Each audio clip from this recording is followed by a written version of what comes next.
Bueno, pues damos la bienvenida, ahora ya sí, al comienzo de la jornada comarcal sobre economía social y sostenible. Esta jornada, que se celebra aquí en Cullera, hoy 26 de octubre de 2020, está organizada por el Aula Empresocial. El Aula Empresocial es el aula de emprendimiento en economía social y sostenible de la Universidad de Valencia. Está dentro de VEMPREN, que es la unidad de la Universidad de Valencia dedicada al emprendimiento. Esta VEMPREN tiene un programa de aulas de emprendimiento y esta es el aula de emprendimiento en economía social y sostenible. Todos los que estamos aquí estamos en esta jornada porque tenemos interés en el emprendimiento y en un emprendimiento que sea sostenible y en particular, bueno, pues nos preguntamos cómo estaría el emprendimiento en modalidades de economía social.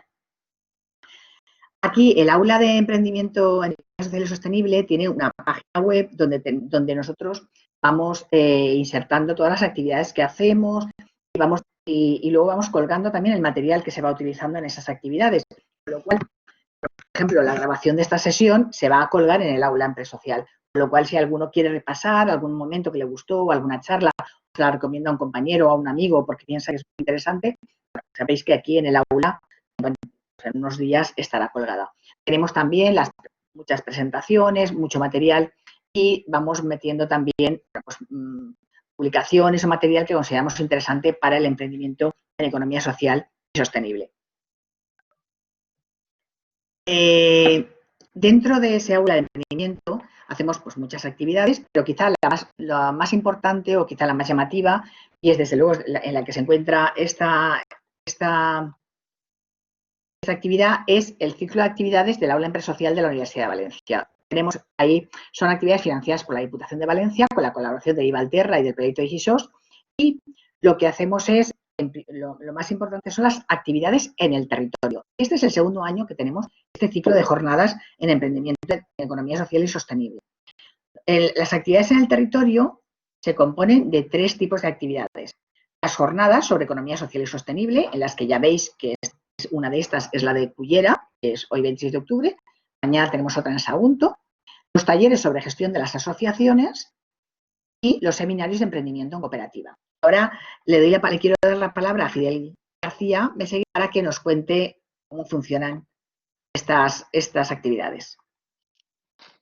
Buenos días, gracias por estar en esta jornada, gracias también al Ayuntamiento de Cullera y a su Agencia de Desarrollo Local por acogernos virtualmente, colaborar en la difusión. Bien, como ha comentado, perdón, como ha comentado Pilar, en el ciclo de jornadas hay tres tipologías de sesiones. Una que es la que vamos a empezar ahora en unos minutos, que es la de las jornadas comarcales sobre buenas prácticas en economía social y sostenible, que empezaron en febrero, antes de todo el parón de la pandemia en Montesa. Siguieron hace unos días en la Fonda en Carrós, tuvieron una sesión online en Requena el día 20 y junto a la sesión de hoy, mañana finalizarán con una sesión presencial en Sagunt. Por otro lado, hay otro bloque de contenidos, que es el del fomento de la emprendeduría en cooperativismo, que empezó el 2 de octubre en Ayora, siguió en una sesión online en la Mancomunidad de la Costera Canal y acabarán el 10 y el 11 de noviembre con sesiones presenciales en Llíria y en Sagunt. Y el tercero de los bloques de contenido es el de régimen jurídico de las asociaciones, que empezó el 23 de septiembre en Alcácer, siguió en Montserrat el 15 de octubre, tuvo una sesión la semana pasada en Sagunt en formato online, que acabará el 2 de noviembre en Chirivella. Este formato de las asociaciones es un contenido interesante específicamente para personas que están gestionando de alguna manera asociaciones de todo tipo, empresariales, culturales, deportivas, sociales, que tienen una serie de obligaciones jurídicas, legales, fiscales, laborales y que no tienen un asesoramiento externo que les pueda dar soporte, porque realmente normalmente no hay gerencias profesionalizadas en la gran parte en la gran mayoría de las asociaciones, y no deja de ser personas que dedican su tiempo libre a poder gestionar el colectivo de la asociación y las actividades que lleva a cabo, con lo cual en esa formación básica les sirve para tener un poco claro el panorama de obligaciones legales que comporta tener la asociación. Lo que son las jornadas de fomento de la emprendeduría en cooperativismo se centran en la exposición de una parte teórica sobre cooperativas y luego una exposición práctica de cooperativa en marcha.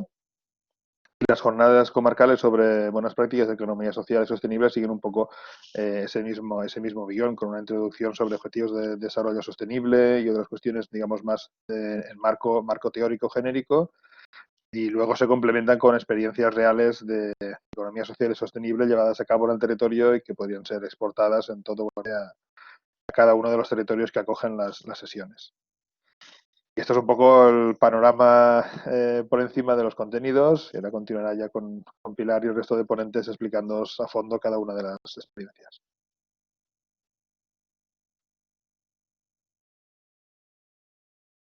Gracias, Fidel.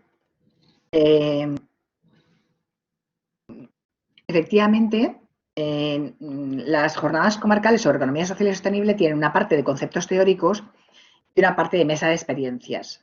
Ya llevamos, la verdad es que este año estamos haciendo 5 jornadas de este tipo y creemos que son muy interesantes, muy formativas y que hablan mucho de cosas nuevas, innovadoras, que son económicas, social y medioambientalmente responsables.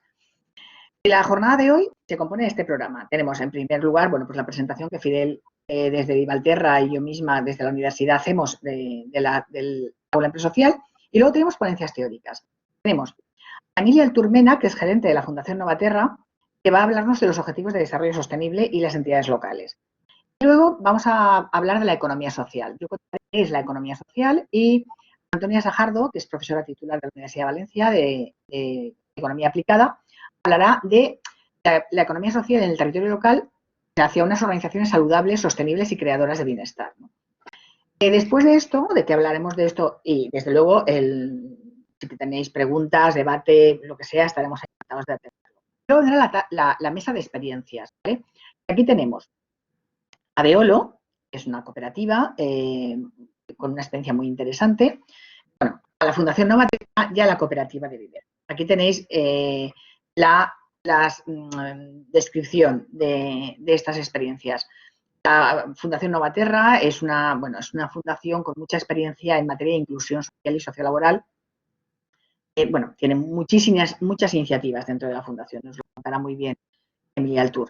La cooperativa de Viver es también un ejemplo de cómo fomentar el desarrollo rural por una cooperativa agraria que no se limita a ser una cooperativa agraria, hace más cosas y que además y se preocupa por el medio ambiente en el que está en todos los sentidos. Ya también veréis que es una experiencia muy interesante. Y luego Veolo, que también es una iniciativa de innovación social que os va a encantar. Ya veréis cómo os va a encantar. Y nada, ya por último, comentaros que dentro de las actividades del aula empresarial también hacemos formación en general. Formación para la economía social y para la empresa sostenible. Entonces tenemos una actividad formativa muy interesante, que es el Diploma de Especialización en Gestión Tributaria y Contable para Cooperativas, que ya va por su 10ª edición. Es una formación online y va a empezar a finales de noviembre. Y bueno, pues aún hay plazas, estamos en periodo de prescripción y tenemos 10 becas sobre todo para gente joven, ¿no? Pensando en gente que quiera formarse para luego poder ser asesor, consultor, trabajar de técnico en una cooperativa o gestionar una cooperativa. Y bueno, pues nada, yo ya nada más, solamente invitaros de verdad a visitar el aula empresarial y bueno, y a ponernos en contacto con nosotros si lo deseáis. Y ya, sin más dilación, le cedo la palabra a Emilia Altur para que nos cuente pues los objetivos de desarrollo sostenible en las entidades locales. Muchas gracias a todos y muchas gracias al Ayuntamiento de Cullera por hacerte anfitrión de estas jornadas y a todos los ponentes y los asistentes. Bueno, pues buenos días. Gracias evidentemente a Pilar, a Fidel, a la Diputación, a la Universidad de Valencia por esta oportunidad de hablar de los ODS. Yo me voy a ayudar de una presentación, a ver, correcto, que os pongo en pantalla y que, como decía Pilar, se queda en el aula de Emprende Social y está a vuestra disposición. Bien, mi pequeño marco teórico se titula Los ODS, los Objetivos de Desarrollo Sostenible y las entidades locales. Para ello voy a seguir este esquema, ¿no? Voy a hablar de una pequeña introducción, voy a hablar de un marco legislativo nacional, estatal en este caso, Estado español, para después ir desglosando los diversos ODS con unas propuestas de trabajo. Me gusta empezar esta charla con esta pequeña imagen catastrófica, ¿no? Imagen catastrófica, pero que no deja de ser una realidad, quizás un poco exagerada por el hecho docente y pedagógico en el que nos encontramos, pero desde luego creo que todos y todas sabemos a qué me estoy refiriendo, ¿no? Nos encontramos con una introducción al sistema mundial donde en estos momentos hay desastres, catástrofes naturales algunas, otras producidas por el hombre, como pueda ser una guerra, una contaminación, sobrepoblación, violencia de género.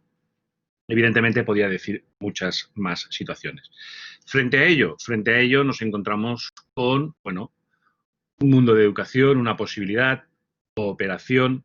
Este triste momento que nos está tocando vivir de la pandemia, la verdad es que nos está enfrentando a la condición humana en todas sus facetas. Evidentemente en la faceta negativa, pero también en la faceta positiva. Estamos viendo cantidad de actuaciones positivas de voluntariado, de cooperación, de voluntad que la gente quiere salir de forma cooperada, ¿no? Esto que decimos de la nueva normalidad, no sé yo si es un concepto muy acertado, por cuanto la normalidad anterior puede ser que no fuera una normalidad del todo estándar y adecuada al momento, que es al fin y al cabo ha producido lo que estamos en estos momentos sufriendo, ¿no? Pero evidentemente ante una situación de catástrofe tenemos alternativas como pueda ser la cooperación, como pueda ser el medio ambiente, como pueda ser el trabajo en equipo, la educación sobre todo. Ante estas situaciones, los diversos organismos mundiales nos plantean un alto, ¿vale? En concreto, yo me acojo a la máxima institución planetaria de coordinación de políticas globales, como va a ser la ONU, la Organización de las Naciones Unidas. La ONU nos plantea un alto. No es la primera vez que lo hace. De hecho, la ONU, desde su fundación, después de la Segunda Guerra Mundial, como aglutinador de voluntades de todo el planeta para que no pasara de nuevo una catástrofe como la que acabábamos de pasar, y también como heredera de la fallida Sociedad de Naciones, que también malos recuerdos en tanto en cuanto no supo abordar los problemas de una Primera Guerra Mundial para desembocar en lo que fue una segunda, ¿no? Nos plantea un alto. No es la primera vez que la ONU plantea altos, o se nos plantea desde otros organismos. De todos he sabido, pues, aparte de las Naciones Unidas, conferencias, encuentros internacionales como la Cumbre de la Tierra de Río del 92, la de Uruguay, la de París, la de Río de nuevo. El año pasado, sin ir más lejos, la que iba a haber en Chile, que tuvo que ser compartida entre Chile y España, del COP25 de reflexión, ¿no? Realmente la del año pasado fue un poco premonitoria de lo que iba a pasar. Pero desde que empieza el siglo XXI, me gustaría que nos centráramos en dos grandes. Un primerito se produce en el año 2000 con la aplicación, o con la aprobación, mejor dicho, de los Objetivos de Desarrollo del Milenio. Eran 8 objetivos, ¿de acuerdo? Objetivos de Desarrollo del Milenio que se aprueban en el año 2000 por 189 países y que marcaban una actuación a trabajar hasta el año 2015. ¿Qué pasaría llegado el año 2015? Llegó el año 2015 y los Objetivos de Desarrollo del Milenio pasaron a ser los Objetivos de Desarrollo Sostenible. En este caso, ampliados, como podéis ver en esta infografía. Los Objetivos de Desarrollo del Milenio a la derecha eran 8, actualmente los Objetivos de Desarrollo Sostenible son 17, ¿de acuerdo?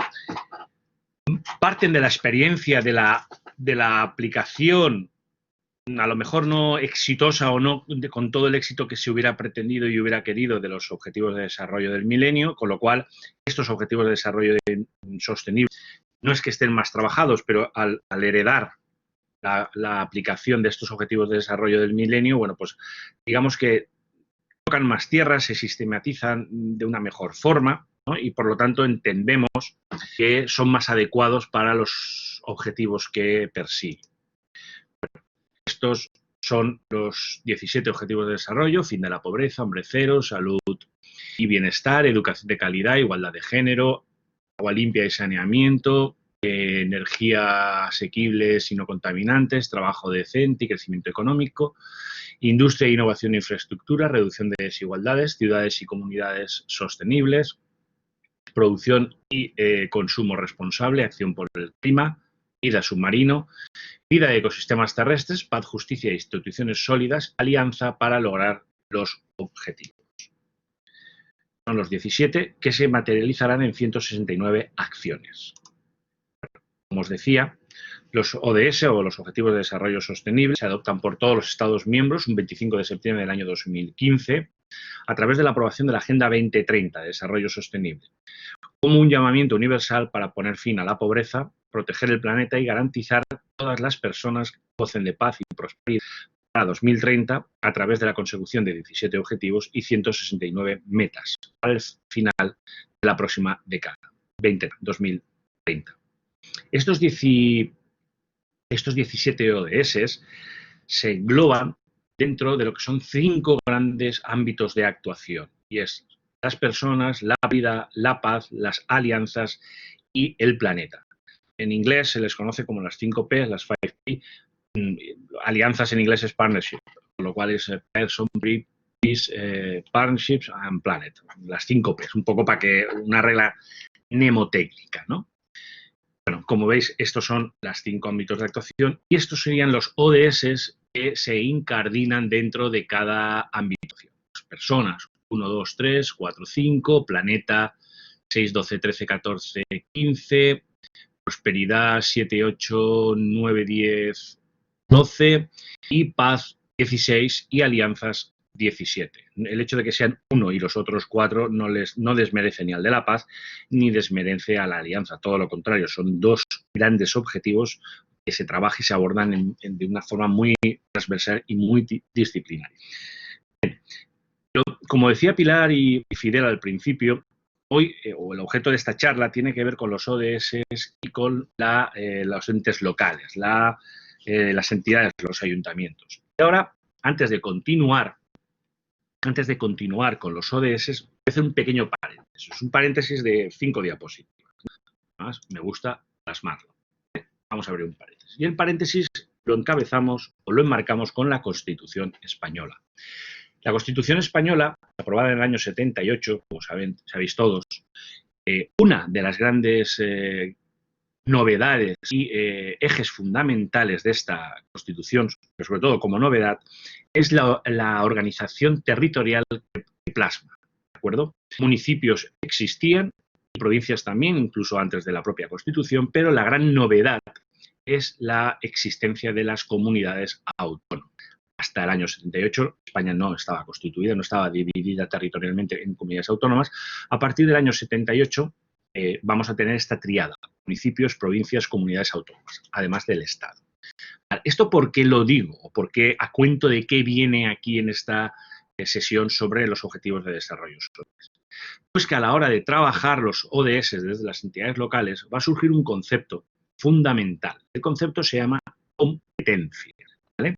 ¿De qué somos competentes para qué poder hacer y qué poder hacer en relación con los objetivos de desarrollo sostenible?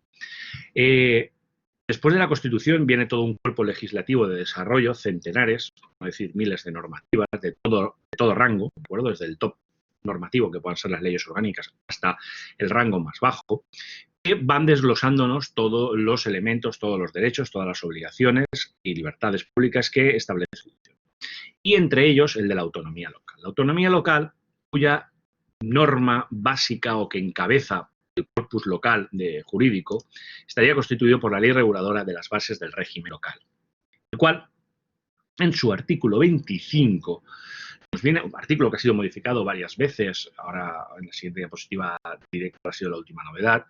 Bueno, nos dice que el municipio, o sea, la entidad local, pudiera, por ejemplo, para la gestión de sus intereses y en el ámbito de sus competencias, puede promover actividades y prestar servicios públicos que contribuyan a satisfacer las necesidades y aspiraciones de su comunidad vecinal en los términos previstos en este artículo.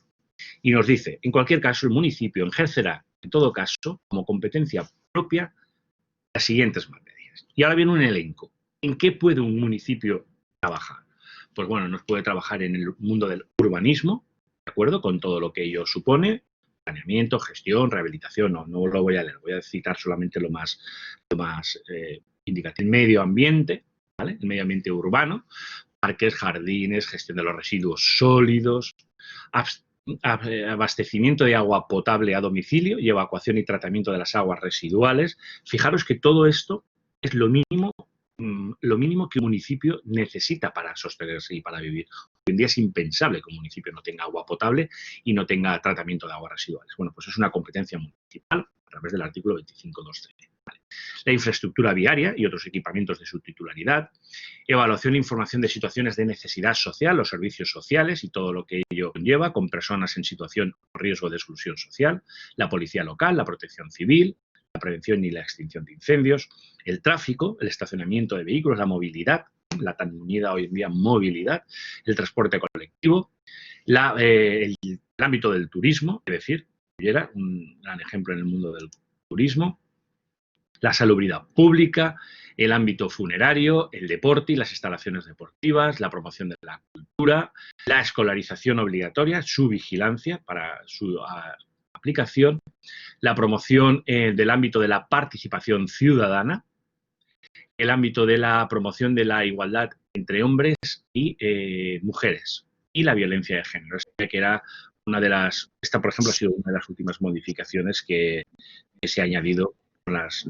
recientes leyes de igualdad de género. ¿Vale? Bueno, simplemente quería que supiéramos que esto las entidades locales son competentes, ¿de acuerdo? Bien.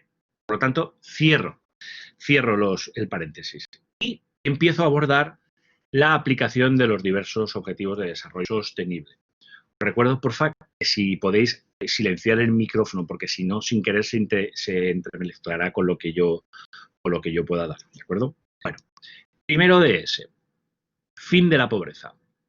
¿Qué importancia tiene este ODS para los gobiernos locales? Vais a ver que las 17 diapositivas que siguen a continuación tienen el mismo esquema. Bueno, pues evidentemente los ayuntamientos están en posición ideal para identificar a esas personas desfavorecidas sobre el terreno y ver qué recursos y servicios son capaces de aportar para erradicar la pobreza. Habíamos visto que servicios sociales era un ámbito de actuación. Indicadores de cumplimiento, muy importante. Los objetivos de desarrollo sostenibles tratan muy bien no solo las metas y las acciones concretas de cada uno, sino los indicadores, la medición. Lo que no se mide no existe. Por lo tanto, si no medimos, no sabremos qué propuestas de mejoras podremos efectuar ante una defectuosa aplicación o una aplicación insuficiente. ¿De acuerdo? Bueno, pues por ejemplo, ratios de indicación para erradicar la pobreza, pues ratios locales de desigualdad de renta y presupuestos sociales. ¿Qué parte del presupuesto dedicamos a ello? ODS número 2, hambre cero. Bueno, pues nosotros, los ayuntamientos, tenemos que respaldar la producción agrícola, el crecimiento económico local. Los ADLs son un gran ejemplo para ello, de acuerdo con infraestructuras de transporte, los mercados, para producir cadenas alimentarias locales, lo que se denomina de kilómetro cero o de poca milla. En estas zonas urbanas, los gobiernos locales pues pueden asegurar que las personas se puedan exigir este tipo de alimentos y cocinarlos de forma sana. Indicadores, pues bueno, indicadores locales de precios de alimentos, de ayudas a la comida, son propuestas, ¿eh? Aquí sí que hay elementos de propuesta. En salud y bienestar, pues bueno, evidentemente mejorar los barrios desfavorecidos, mejorando el acceso a servicios básicos para que las personas pobres que habitan en las ciudades tengan acceso a ellos. La planificación urbana y el transporte público también es importante a fin de reducir la contaminación ambiental, fomentar un estilo de vida saludable, ¿de acuerdo? Y evitar en la medida de lo posible los accidentes por muertes en accidentes de tráfico. Indicadores, esperanza de vida, mortalidad infantil, ratios de muerte por tipo de enfermedades, accidentes, etc. Hace unos años, por ejemplo, Ferrocarriles de la Generalitat, Red Española Nacional de Ferrocarriles Españoles, Renfe, ya puso líneas de trabajo relacionadas con la erradicación de los pasos a nivel, por ejemplo. Educación de calidad. Bueno, los gobiernos locales están en la situación óptima para identificar qué barreras impiden la asistencia a la escuela en sus comunidades. No dejemos de pensar la tan muñida frase de la administración local es la administración más cercana al ciudadano. No en vano, cuando un ciudadano o una ciudadana tiene un problema, la ciudadanía tiene un problema, no va de normal al Parlamento, es valenciano o al Parlamento español o al europeo a manifestar y hacer su queja, va al ayuntamiento que lo tiene a escasos metros de su casa a fin de coger al político local, al técnico local y manifestarle dónde tiene sus problemas y las posibles soluciones, ¿no? Bueno, pues evidentemente los gobiernos locales han de integrar y formar a técnicos y profesionales en estrategias de desarrollo de economía local, ¿no? A fin de que esta educación sea valiosa y se tenga en cuenta para el mercado laboral, realmente, ¿no? Para que ese índice, esa lacra como es el paro tanto juvenil o paro de personas de larga duración mayores, pues también se vaya erradicando. Ratios, pues en la población y por su nivel de estudios, matriculaciones, presupuestos dedicados a educación, al ámbito de la erradicación, por ejemplo. Igualdad de género. ¿Qué importancia tiene este ODS para los gobiernos locales? Este ODS cada día tiene más fuerza, cual es normal. Bueno, pues evidentemente los gobiernos locales están en su primera línea a la hora de identificar y abordar la violencia y las prácticas perjudiciales contra las mujeres. Bueno, pues fomentar la atracción a cargos electos a nivel local, pues es fundamental, la paridad en las listas, la paridad en los órganos de gobierno y elementos que pueden darnos clave para saber si lo estamos haciendo bien o lo estamos haciendo mal. Pues bueno, indicadores de brecha de género en población activa, pensiones, salarios, tasa de desempleo por género, índice de violencia de género, paridad en cargos electos municipales y en órganos supramunicipales que dependan del ayuntamiento, por ejemplo. Agua limpia y saneamiento, pues bueno, el agua limpia y el saneamiento hemos visto que era una de las competencias locales, el agua es, y consecuentemente hay que mejorar la calidad del agua a través de medidas de protección no solamente del medio ambiente, sino también de la gestión de los residuos, ¿no? Una gestión integrada de los recursos hídricos requiere una cooperación horizontal entre diversas políticas ambientales y en diversas áreas de gestión de los ayuntamientos. Indicadores. Los indicadores de balances de ingresos y gastos en la gestión del agua, precios, abastecimiento en el agua, saneamiento, índice de gestión de residuos. Energía asequible y no contaminante. Bueno, pues los gobiernos locales son ideales para contribuir a la eficiencia energética de forma directa, invirtiendo en edificios energéticamente eficientes y en fuentes de energía sostenibles. De un tiempo aquí, ayer mismo en la prensa nacional se hacían eco de ellos, está poniéndose de moda y todo tiende a parecer de que sea una moda que ha venido para quedarse, la creación de comunidades energéticas. Comunidades energéticas que bien pueden ser de índole privado a través de la unión de varios vecinos y vecinas para consumo, o bien semiprivados o semipúblicos, donde uno de los actores de esa comunidad energética sea la administración. La administración local es ideal para ello por cuanto es titular de cantidad de inmuebles donde pueden radicar instrumentos para la gestión y para el almacenamiento y la captación de energía alternativa a lo que es la propia, a la fósil, ¿no? Por ejemplo, la solar o la eólica, como veremos ahora después. Ratios, demandas de energía y gastos de la misma, reducción de gasto en alumbrado público, energías renovables, calidad del suministro, fundamental también. Uno de ese también muy importante. Trabajo decente y crecimiento económico. Fundamental aquí, la labor de los ayuntamientos, de la administración local, en cuanto es veladora de identificar el riesgo al que puedan ser sometidos menores para el trabajo infantil, ¿de acuerdo? Y asegurarse de que asistan a la escuela, de que no hayan industrias, comercios ni viviendas donde se practiquen malas praxis respecto al mundo laboral. Y bueno, es a través de la creación de los ADLs, por ejemplo, también el asesoramiento para ver los beneficios y los costes de elementos tales como el turismo, el trabajo digno, planes estratégicos. Bueno, aquí también es muy importante un indicador o indicadores, estaríamos hablando de la tasa de desempleo general, local, juvenil, de larga, corta duración, la accidentabilidad laboral, el Producto Interior Bruto local. Estos son ratios que se pueden ir considerando. Esto después hará un sumatorio global, ¿vale?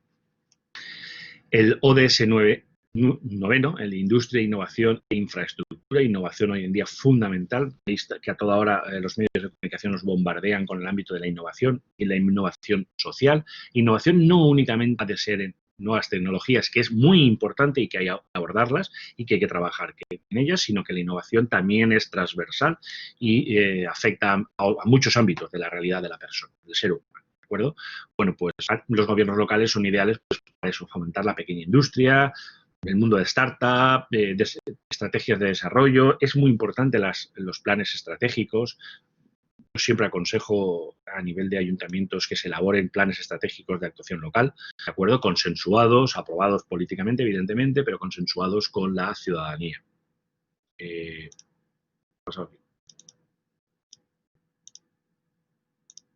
¿Alguien? Estábamos en el 9, ¿de acuerdo? Vale. El ODS 10. Reducción de las desigualdades. Aquí hablamos de todo tipo de desigualdades y de todo tipo, género, de condición. Bueno, pues a través de políticas fiscales, a través de ayudas a la empleabilidad, a las ayudas a los hogares más pobres, se pueden trabajar este ámbito de la reducción de las desigualdades por etnias, no solamente de género, sino también etnias. Bueno, pues pero aquí también los ratios tendríamos el número de desplazamientos al trabajo, dependencia por edad, concentración de altos ingresos, índice de integración laboral de discapacitados, extranjeros. Muchos de nuestros ayuntamientos conviven con grandes comunidades de no vinguts, que diríamos en valenciano. Y bueno, pues es muy importante saber tenerlos integrados en el ámbito comunitario, de acción comunitaria, y ahí es fundamental la labor local. La creación ODS número 11 de ciudades y comunidades sostenibles en su vertiente más holística, bueno, pues evidentemente los planes urbanísticos son fundamentales. ¿Qué ciudad, qué modelo de ciudad, de pueblo queremos para este siglo XXI? No para el siglo XXI que ha de venir, no, para este siglo XXI, para nuestros hijos, es esa herencia que tenemos que dejar a nuestros hijos, ¿de acuerdo? Bueno, pues qué uso del transporte público queremos y cómo lo tenemos que coordinar, no solamente a nivel local, sino ya veremos en el 17, también a nivel local, la gestión de los residuos sólidos, pues, importante también, la función clave que tenemos a la hora de proteger nuestro patrimonio cultural como un valor intangible y tangible para las futuras generaciones, e incluso como ámbito de negocio a la hora del turismo. Bueno, pues aquí tendríamos como indicadores las diversas áreas verdes, de ocio, de acceso a ayudas, acceso a la vivienda, la cantidad de resiliencia que plantea la política municipal. Este concepto va a ser clave a partir de ahora, el concepto de resiliencia. Está en boga, no es que esté en boga, es que se ha demostrado que va a ser un elemento fundamental en las nuevas políticas urbanas, sociales y no, que van a tener los diversos ayuntamientos, de las diversas administraciones públicas. Bueno, y decía más ratios, la cantidad de transporte sostenible, de concentración de contaminación, ¿de acuerdo? En el ODS, producción y consumo responsable, bueno, los consumidores todos somos consumidores, acordaos de esa famosa frase de Fitzgerald Kennedy, que todos somos consumidores. Bueno, pues los consumidores, al final, que somos todos, exigimos también políticas adecuadas a las nuevas demandas, a través de las OMICs, a través de los consejos de participación. Bueno, y los ayuntamientos van a ser clave, los gobiernos locales, para establecer criterios de abastecimiento que tengan en cuenta residuos y las emisiones de carbono. Van a ser fundamentales también como interlocutores para el desarrollo y la implantación de herramientas para controlar los efectos del turismo desmedido, que siempre es la parte negativa de este turismo, ¿no? Y para trabajar por un turismo que cree puestos de trabajo, que fomente la cultura local, la economía local, y al tiempo que se minimice la cantidad de impacto de los residuos. Pues, ratios que podemos trabajar aquí, el ámbito del reciclaje de papel, de envases, de vidrios, recuperación de residuos, de las zonas turísticas, de los instrumentos turísticos como es la hostelería, la restauración, por ejemplo, ¿vale? Acción por el clima, también un ODS muy holístico, muy global. Importancia, bueno, pues hemos de adecuar las políticas locales, ¿no?, para mitigar el cambio climático, pues una planificación urbana y regional a fin de reducir las emisiones de las ciudades. Muchas veces, cuando hablábamos de la planificación territorial, no somos conscientes de que, por ejemplo, y esto se da en el ámbito de la Valenciana, del País Valencià, las construcciones urbanísticas lo que generan son cortapisas, pues por ejemplo, a las corrientes marinas que vienen de las zonas de la playa o las zonas de interior, generando verdaderas concentraciones de calor en nuestros municipios. Bueno, pues una actuación adecuada en nuestros planes generales, una actuación adecuada en la emisión de CO2, pues también, ¿de acuerdo? Incluso en las zonas inundables, el riesgo de inundaciones, a veces por desgracia pasan, y las vemos ahora, es una buena época para ello, de que nos encontramos con inundaciones en zonas donde tristemente todo el mundo sabía que más pronto o más tarde iba a pasar porque estaba en una zona de riesgo de inundación. Bueno, pues eso hay que trabajarlo también, eso ayuda a mitigar la acción por el clima, ¿no? Vida submarina, el ODS 14, Cullera, por ejemplo, con Costa, Sueca, localidades costeras básicamente, y no costeras que tengan que ver con la depuración de aguas también, pero bueno, las ciudades costeras pues han de desarrollar y ejecutar normativas de una planificación y construcción que se adecue a su costa, ¿no? Y eso es fundamental. La costa no solamente es para el mundo del turismo, la costa es vida, es parte del ecosistema. Bueno, influye esto también a la hora de mantener una vida submarina adecuada, ¿no? Pues calidad de las aguas, del baño, superficie artificial relativa, ocupación del dominio público marítimo terrestre, superficie de costa protegida, todo esto son ratios importantes a la hora. ODS 15, vida de ecosistemas terrestres. Bueno, pues evidentemente los gobiernos locales como proveedores de servicios han de coordinar capacidades de incentivar un cambio de comportamiento en sus comunidades, sobre todo en los hábitos y en los hábitats y sus recursos naturales. Las administraciones son ideales para cooperar con el sector privado a fin de, bueno, pues de gestionar y de integrar todos los recursos que se tengan, los recursos hídricos, naturales, forestales, de los diversos ámbitos materiales de su ámbito de acción del gobierno local. Ratios, pues zonas naturales, espacios naturales protegidos, zona verdes, arbolado, por ejemplo. El ODS 16, ya vamos acabando los ODS.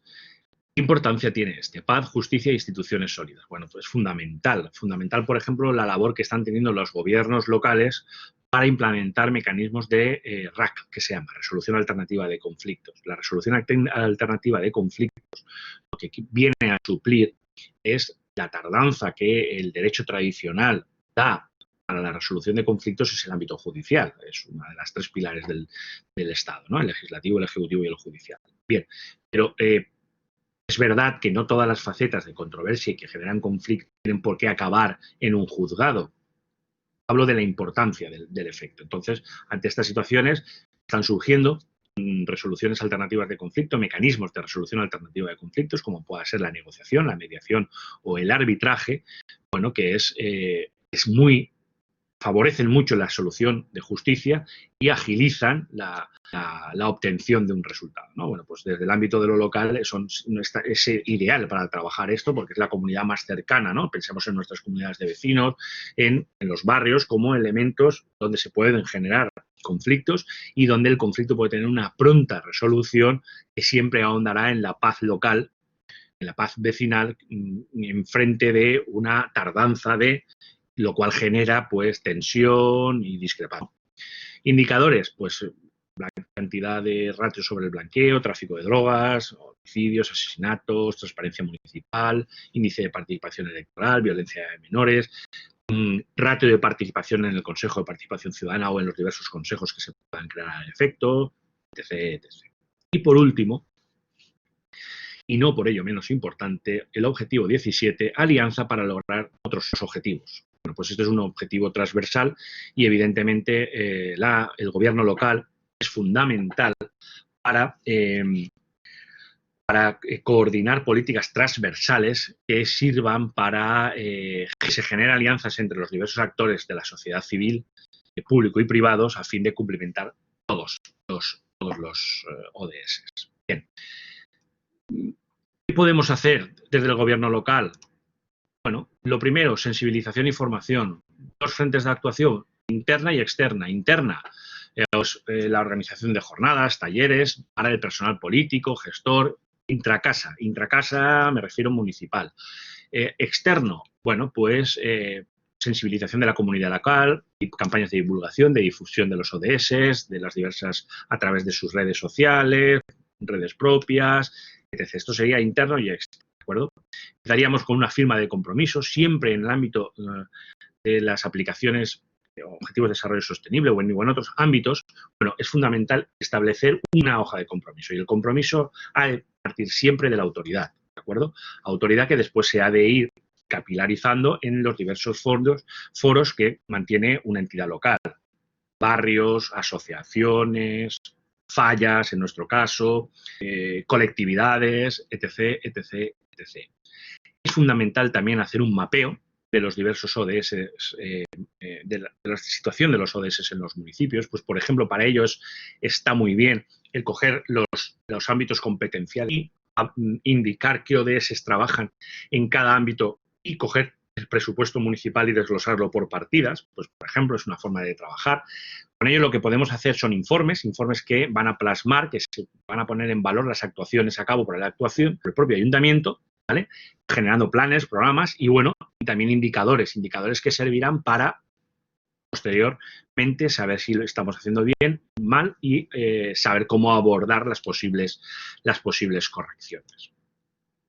Hay que territorializar las metas de los ODS en el municipio, bueno, pues como a través de un sistema de indicadores para seguir la consecución de dicho cumplimiento, ya os digo, por barrios, por institucional, por asociaciones, ahí cada entidad local, pero bueno, viene a ser muy estándar, viene a ser muy estándar. El ámbito funcional lo determinarían, por ejemplo, unas partidas presupuestarias del presupuesto, un ámbito territorial, pues si el pueblo está dividido, la localidad está dividida por barrios, está dividida por sectores, está dividida por, no lo sé, ahí cada uno puede tener, ¿no? Después se planificaría y se alinearían la planificación municipal con los diversos ODS y con las metas que se han ido implementando y abordando y planificando y consensuando. No me salía la palabra, disculpar. En definitiva, pues hacer un diagnóstico, hacer una programación y hacer una ejecución. Diagnóstico, programación y ejecución va a estar en continua evaluación, ¿vale? Y en continuo seguimiento, a fin de, pues, lo dicho, a fin de corregir los desvíos y producir nuevos indicadores más adecuados a la realidad. Para todo esto no estamos solos, los gobiernos locales no están solos. ¿Por qué no están solos? Hemos visto que evidentemente hay un primer gran documento, que es el de la Resolución de las Naciones Unidas del 25 de septiembre del 2015. Pero no es menos verdad que ya a nivel territorial, ya en otros ámbitos, hay otras instituciones que han ido adecuándolo. Por ejemplo, tenemos el plan estatal, por ejemplo, tenemos el plan de la Comunidad Valenciana y la implementación de los ODS a nivel local. Y si queremos, cada comunidad autónoma y queremos investigar, tiene el suyo. Aquí, por ejemplo, tenéis el vasco, pero bueno, la verdad es que en estos momentos las 17 comunidades autónomas y las 2 ciudades autónomas tienen planes territoriales de aplicación. Partiendo de que todas aplican la resolución de 25 de septiembre del 2015 de las Naciones Unidas, pues bueno, podemos ir ampliando nuestra cultura y podemos ir ampliando también las diversas modalidades de ratios y de seguimiento que queremos hacer para nuestro municipio. ¿De acuerdo? Bueno, yo pretendía ser, pues en eso, en esta media horita que más o menos he estado, hacer un elenco, un repaso, ¿de acuerdo? Dar un barniz a la aplicabilidad de los objetivos de desarrollo sostenible a nivel de los gobiernos locales. Y nada, pues muchas gracias. Y bueno, pues me quedo para el debate por si hay dudas y después en la mesa de buenas prácticas. Muchas gracias.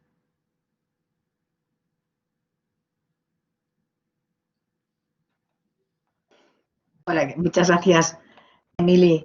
La verdad que siempre tan ilustrativo. La verdad es que yo creo que explica fenomenal el tema de cómo funcionan los objetivos de desarrollo sostenible y cómo, además, desde su experiencia de la política municipal, ¿no?, consigue ver dónde dan justamente las entidades locales. No sé si hay alguna pregunta. Si no, bueno, pues luego tenemos tiempo también de chatear y de preguntar más cosas en general.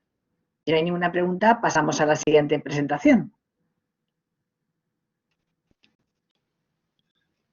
Bueno, pues la siguiente presentación actualmente es la mía y entonces paso a explicar qué es la economía social.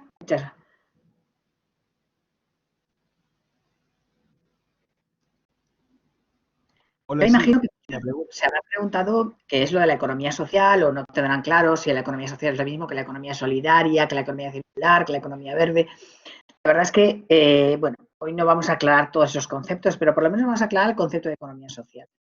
Yo hablaré de qué es la economía social, intentaré definirla y que entendamos un poco cómo funciona y en qué consiste y un poco también bueno, pues qué principios la regulan, etcétera. Y después, mi compañera Antonia Sajardo explicará las ventajas que aporta la economía social para el ámbito local, con lo cual ahí veremos muy claramente la contribución de la economía social a esos objetivos de desarrollo sostenible que ya nos ha planteado antes Emily, ¿no? Entonces, por tanto, voy a centrar yo mi intervención en el concepto de economía social para que entendamos en qué consiste y luego las ventajas, etcétera, se verán mejor, más claramente y más cuantificadas, tal y como Emily comentaba, se cuantificarán mejor en la presentación que hará mi compañera Antonia Sajardo. Bueno, pues, ¿qué es la economía social? Tradicionalmente, nosotros pensamos en dos tipos, o sea, en dos facetas de la economía, ¿no? La economía del sector público y el sector privado capitalista. Cuando hablamos del sector privado capitalista, no hablamos de nada más que de entidades que se organizan en torno al capital. ¿Vale? De ahí viene la palabra capitalismo, precisamente, del amontonamiento de capital en determinadas entidades, porque ese amontonamiento de capital permitía, bueno, pues adoptar empresas más grandes, ¿no? Y hacer cosas más grandes de las que puede hacer un solo empresario. Bien. El sector privado capitalista se caracteriza normalmente porque, bueno, pues son empresas en que funcionan en función del capital, valga la redundancia. Es decir, las sociedades del sector capitalista juntan capital de varias personas, y luego montan una actividad económica y luego los beneficios obtenidos de esa actividad económica se reparten a los socios en función del capital aportado. De ahí, precisamente, también la denominación capitalista, porque no solamente es que amontonamos el capital, que sería un poco la idea, sino que además el capital se convierte en el centro de imputación de todo lo que hace la empresa. Es decir, tenemos tantos votos como capital aportamos y obtenemos tantos beneficios como capital aportamos. O sea que el capital es lo que el dinero, el capital, es, bueno, el dinero o los derechos o bienes que son capital también, son la medida del funcionamiento dentro de la sociedad.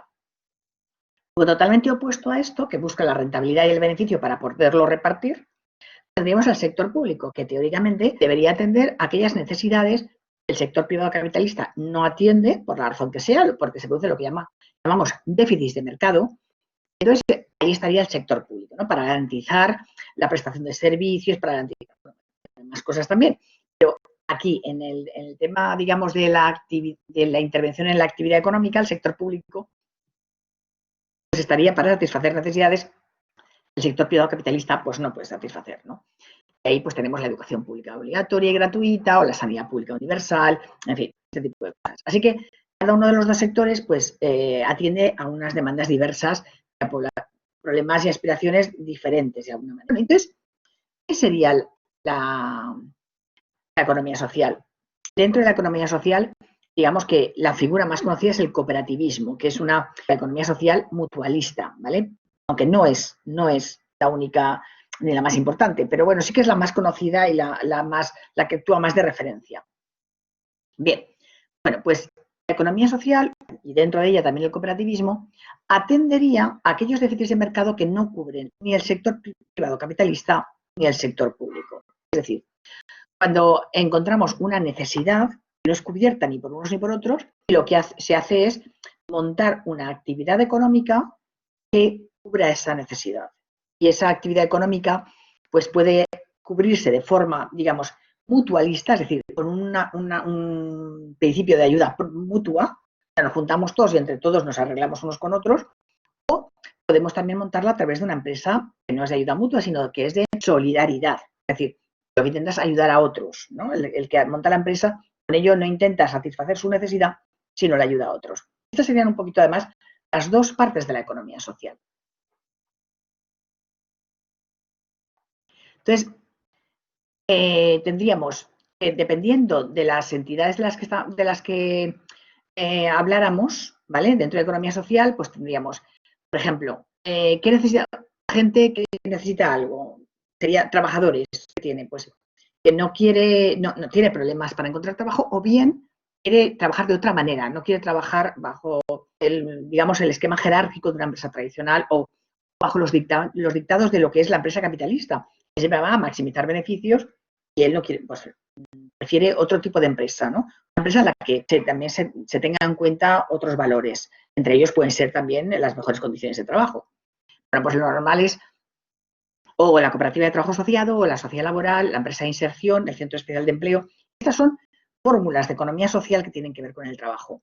Luego también tenemos fórmulas de economía social que también sirven para empresarios. No, cuando hablamos de déficit de mercado, no hablamos siempre de colectivos marginales.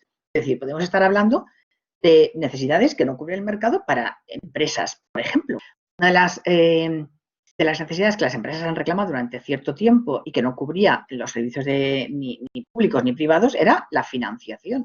Y de hecho, ahí surgieron, después de la crisis de 2008, surgieron varios movimientos buscando cooperativas de crédito y cooperativas también que fueran sociedades de garantía recíproca. Es decir, para ayudar a los empresarios a tener esa financiación, ¿no?, que necesitaban y a tener también ese aval para poder pedir préstamos o para poder contratar. Entonces, bueno, pues ahí la verdad es que en el mundo empresarial la cooperativa ha tenido mucho peso, porque la verdad es que les ha servido mucho. Las cooperativas agrarias son cooperativas de empresarios, las de transporte, las de comerciantes. Por ejemplo, yo no sé, qué decir, yo siempre explico, porque claro, si conocéis que la mayoría de las farmacias pues tienen una central de compras, que normalmente no es la única con la que trabajan, pero es una central con la que trabajan mucho, que es Cofares, que es una cooperativa farmacéutica. O si conocéis que las peluqueras, peluqueros, normalmente trabajan mucho con la cooperativa de peluqueros, que les hace de central de compras también. Pero también tenemos, bueno, pues cooperativas agrarias o sociedades agrarias de transformación que sirven de comercializadoras de los productos agrarios, ¿no? Y bueno, los consumidores, lo mismo. Tenemos cooperativas de viviendas, tenemos cooperativas de iniciativa social, cooperativas de consumidores, en fin. Y luego hay asociaciones, fundaciones que también nos sirven a las personas particulares, ¿no?, para satisfacer nuestras necesidades. La verdad es que las fórmulas de economía social son muchas, porque están las cooperativas de seguro, las cooperativas de segundo grado, las de desarrollo regional, en fin. La verdad que tenemos una panoplia grande. Y con esta presentación entramos ya, digamos, en qué es lo que la ley entiende por economía social. Porque en España tenemos una ley, que es la Ley 5/2011, de 29 de marzo, que define lo que es la economía social. No somos el único país, pero sí fuimos de los primeros en tener una ley de este tipo. Entonces podemos hablar con propiedad de qué es la economía social. Bueno, pues la economía social, según la ley, es una actividad empresarial o profesional, una actividad económica. Es del ámbito privado, o sea, no es sector público, porque la base de la economía social son particulares o empresarios, pero privados, no es el sector público. El sector público puede participar en la economía social, pero la iniciativa normalmente es privada. Bien, las entidades de la economía social persiguen una de dos cosas, como comentaba yo antes, o bien el interés mutual o colectivo de sus integrantes, tipo una cooperativa, o bien el interés general, económico, social o ambos. Por ejemplo, un interés general puede ser las empresas de inserción, las fundaciones, etcétera, ¿vale? Y según esta misma ley, en su artículo 4 hace un catálogo de las entidades que son de economía social. Fijaos que cuando hablamos de economía social, la ley no habla solo de los fines, etcétera, que es lo que hemos visto antes, sino que habla también de tipos de empresas de inserción, sociedades laborales, fundaciones, mutualidades, cooperativas. O sea que les asigna la condición de economía social por su forma jurídica, que es importante porque luego cuando empecemos, bueno, economía social, economía solidaria, tal, bueno, pues economía social legislativamente es esto, ¿vale? Es aquella empresa que sirve al objetivo de ayuda o de interés general, que tiene una de estas formas jurídicas, ¿vale?, y que se rige por estos principios, que son la primacía de las personas o del fin social sobre el capital, y esto, por ejemplo, acarrea en las cooperativas y en las sociedades laborales, por ejemplo, y en las mutuas, el funcionamiento democrático, es decir, el derecho al voto no es en función del capital, es cada persona un voto. En otras que no son mutuales, como por ejemplo las fundaciones o O las asociaciones, bueno, las asociaciones también son mutuales. Las fundaciones, sobre todo, la toma de decisiones se toma en función del resultado social y no de la rentabilidad, con lo cual el fin es totalmente distinto a una empresa de capital. Además, los resultados que obtenemos de la actividad, o sea, los beneficios, se reparten en función de la actividad desarrollada por el socio o para el fin social de la entidad. No se reparten en función del capital aportado. Y por último, las entidades de la economía social promueven la solidaridad interna y la solidaridad con la sociedad que favorezca el desarrollo y el compromiso con el desarrollo local, ¿no? Por último, decir que la ley permite que haya otras entidades que no tengan la forma jurídica de estas que hemos visto, pero que si se adaptan a esos principios, bueno, pues también pueden ser calificadas de empresas de la economía social. Como vemos aquí, tenemos varios países que tienen ley de economía social y más o menos los tintes son los mismos. La economía social no es 4 perroflautas en un rincón, ni muchísimo menos. Fijaos cuántas personas tenemos asociadas a la economía social.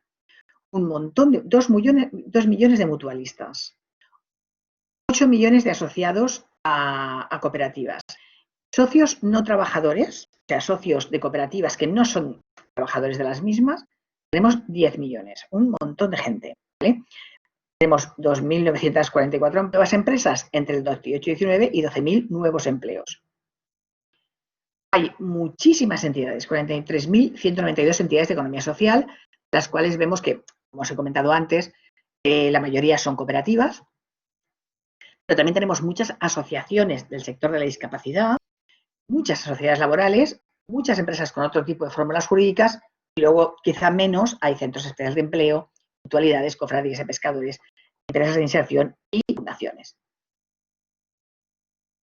Pero además la economía social genera muchísimo empleo. Fijaos, todos los agricultores y ganaderos que están asociados a cooperativas.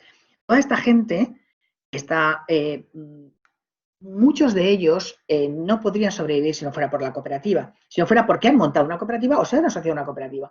Por tanto, esto les permite desarrollar su actividad empresarial o no estarían en las mismas condiciones. Pero luego tenemos, bueno, socios de trabajo, trabajadores, en fin, un montón. Trabajadores en procesos de inserción, etcétera. Aquí tenemos los 7 principios del cooperativismo que nos ayudan a entender un poco qué es la cooperativa. Y con esto voy a cerrar un poquito el círculo en torno a las cooperativas. Tenemos el ingreso libre y voluntario, que es el principio de puertas abiertas. Uno entra en la cooperativa cuando quiere, se va cuando quiere, con matices. No tiene que vender su participación, la cooperativa le reembolsa de su participación. Gestión democrática, una persona, un voto. Se participa económicamente en la medida en que se aporta trabajo, fruta, consumo, o sea, se remunera la actividad cooperativa, no se remunera el capital. Perdón, también se remunera el capital, pero de forma limitada, ¿vale?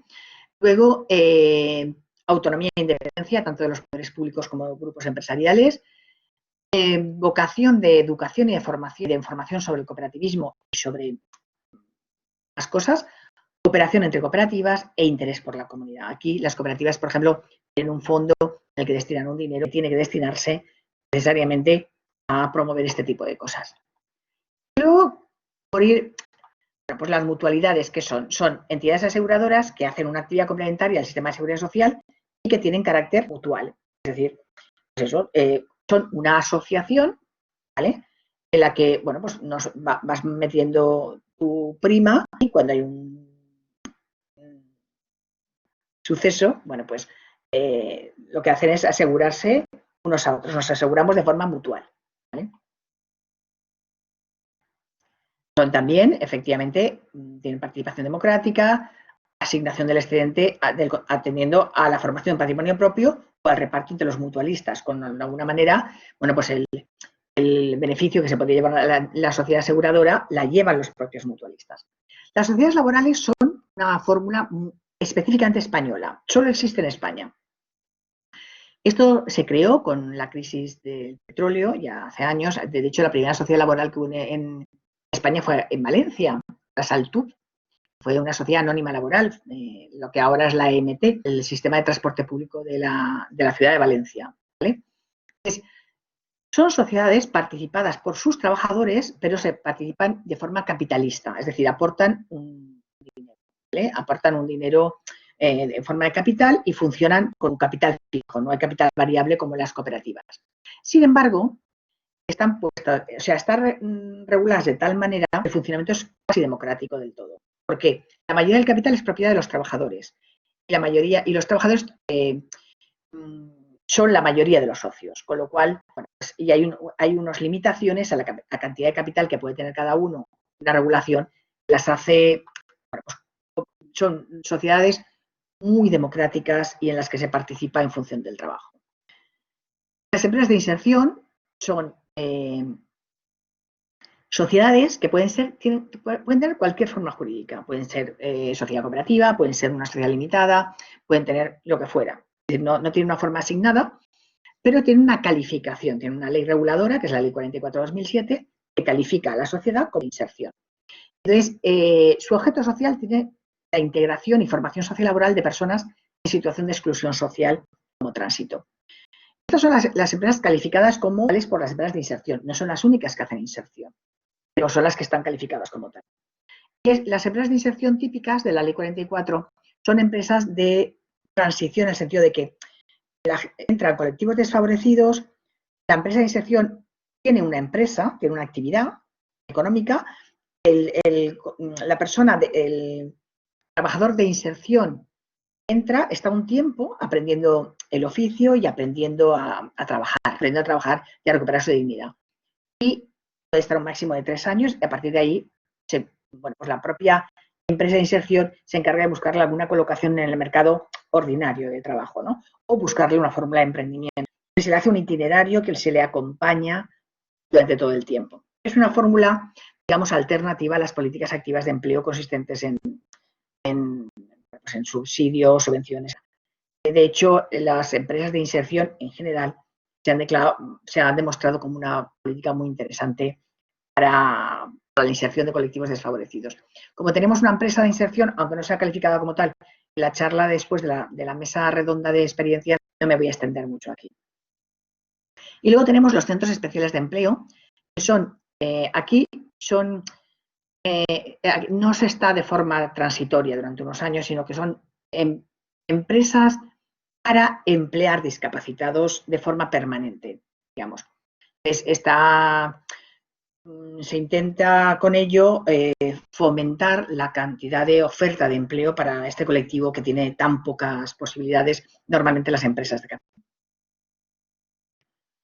Bueno, ¿qué ventajas tiene la economía social para la consecución de bienestar social? Antonio Sajardo os comentará con más detalle la medición de cómo se... Pero sí que tengo que decir que, pues que es un modelo de atracción de inversiones para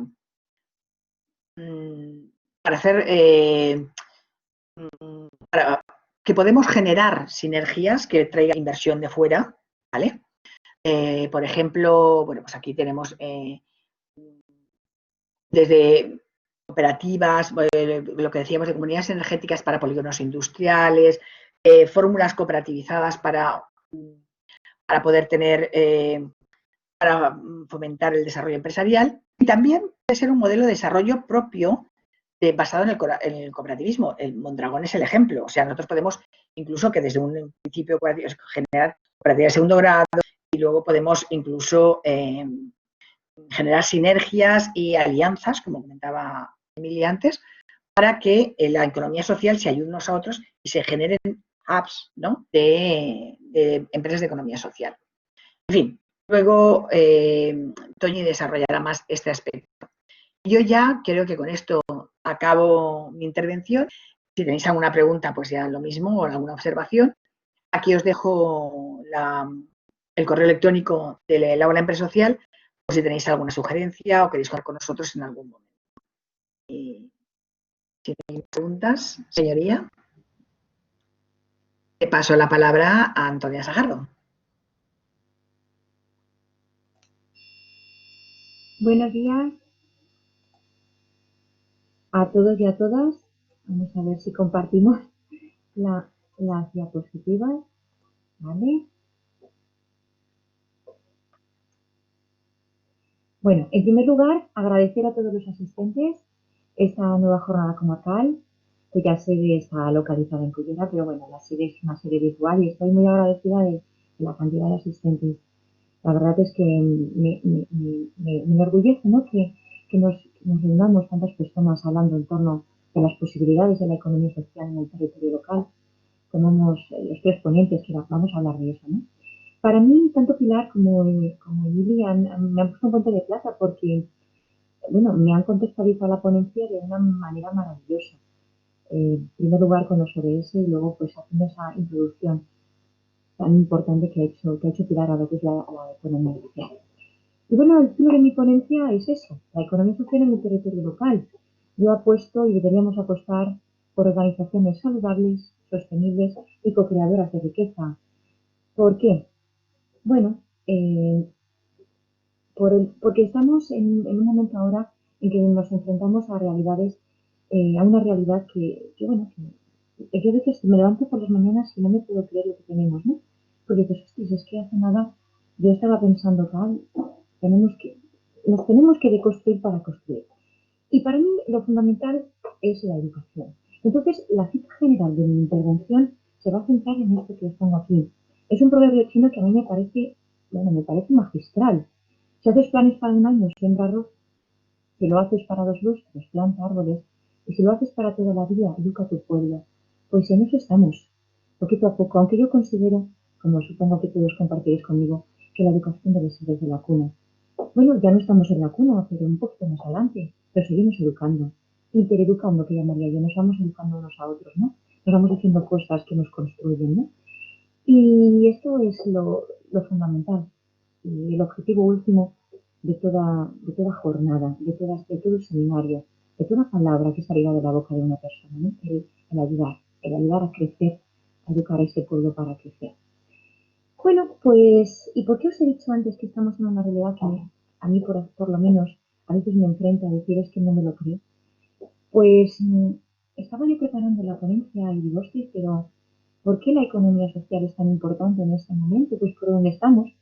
Porque la sociedad, perdón, yo como economista no tengo esa función económica, pero la economía y la sociedad van unidas.